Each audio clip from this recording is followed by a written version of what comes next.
క్రిష్ వాళ్ళ బాబాయ్ అయితే హోటల్ మొత్తం చూపిస్తూ ఉంటాడు. ఇంతలో అక్కడ ఉన్న స్విమ్మింగ్ పూల్ దగ్గరికి తీసుకొని వచ్చి, "ఎలా ఉందిరా మా స్విమ్మింగ్ పూల్" అని చెప్పేసి అయితే అడుగుతూ ఉంటాడు. ఆ మాటలకి అక్కడ ఉన్న క్రిష్ అయితే, "హా! బావుంది బాబాయ్, చాలా బావుంది" అని చెప్పేసి అయితే అంటూ ఉంటాడు. ఆ మాటలకి అక్కడ ఉన్న వాళ్ళ బాబాయ్ అయితే, "వెళ్లి స్విమ్ చెయ్యండ్రా అయితే" అని చెప్పేసి అయితే అంటూ ఉంటాడు. ఆ మాటలు వినగానే అక్కడ ఉన్న క్రిష్, సత్య వాళ్ళు అయితే ఒక్కసారిగా షాక్ అయిపోతూ ఉంటారు.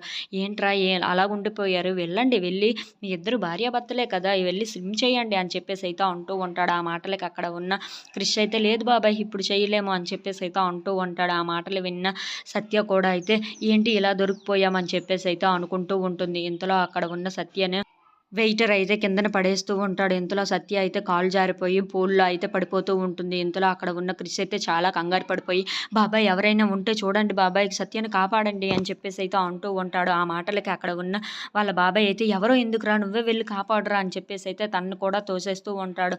ఇంతలో అక్కడ ఉన్న సత్య అయితే, "హెల్ప్, హెల్ప్" అని చెప్పేసి అయితే గట్టిగా అరుస్తూ ఉంటుంది. ఆ మాటలు వినగానే అక్కడ ఉన్న క్రిష్ అయితే చాలా కంగారు పడిపోతూ ఉంటాడు. "సత్య, సత్య, నేను వస్తున్నాను" అని చెప్పేసి అయితే అంటూ ఉంటాడు. ఆ మాటలు వినగానే అక్కడ ఉన్న సత్య అయితే, "హెల్ప్, హెల్ప్" అని చెప్పి ఇంకా గట్టిగా అరుస్తూ ఉంటుంది. ఇంతలో అక్కడ ఉన్న క్రిష్ అయితే పూల్‌లోకి దిగి సత్యను ఎత్తుకొని అయితే పైకి వస్తూ ఉంటాడు. అది చూసిన సత్య అయితే ఒక్కసారిగా షాక్ అయిపోతూ ఉంటుంది. వాళ్ళిద్దరూ అలా చాలా ప్రేమగా అయితే పూల్‌లో ఉంటూ ఉంటారు. If you like this video, please like, share and subscribe friends.